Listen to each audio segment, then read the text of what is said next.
So bear in mind that your wonderful world is not bounded by your senses. You perceive far, far more than your sense, no matter how acute it is, could discover. Your senses can't discover what now you're capable of assuming that you are. Your senses dictate what reason will allow. And your reason and your senses are bound together. Go beyond it. For what you now know from experience, what you know from the past, will not be what you will know when you know more than you now know. But having done it and proven it, I know more than I did when I was bounded by my senses.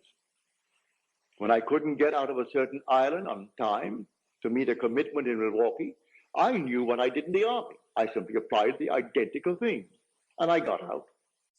When there was a long, long waiting list, thousands waiting for all the islands, and only 2 little ships, not big ships, 2 small little ships, one carrying not more than 60-odd passengers, and one carrying 120, and thousands waiting, and they only came once a month into the island. One every 32 days, and one every 3.5 weeks. How long would it take to get them all out? I didn't ask anyone a favor. Didn't ask my brother, who was a powerful businessman in the island. He criticized me for not arranging passage back to America when I left America. But that's the place where you should have done it. That's the powerhouse of the world, New York City.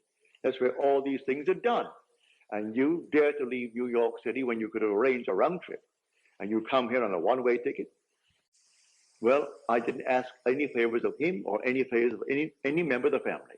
I simply did exactly what I did in the Army. And in 24 hours, I was called by the Alcoa company and given my passage over thousands who were waiting.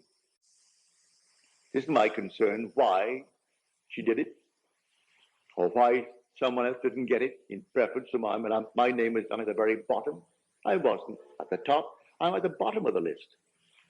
It isn't my concern. I looked into the perfect law, the law of liberty, and I persevered. I sat in a chair in my hotel room, and there I sat in the chair, and as soon I am next to the boat, I'm climbing up the gangplank. That's before we had a deep water harbor.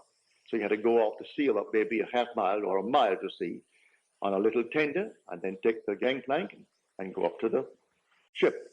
So I felt myself bobbing as you would on the ocean, and then moving up the gangplank. I could smell the rawness of the sea. Got up to the top. My mind wandered. I brought it back down again and did it all over again. It wandered, brought it back down again, kept on doing it over and over until finally I did it. I fell sound asleep sitting in the chair in the act of doing. Next day, Alcoa calls me and gives me my passage for my wife and my little girl. So I'm telling you from experience, it doesn't fail, but we must not simply be hearers of the word. We must be doers of the word. For if you are a hearer and not a doer, you deceive yourself, he tells you. For we are the operant power. This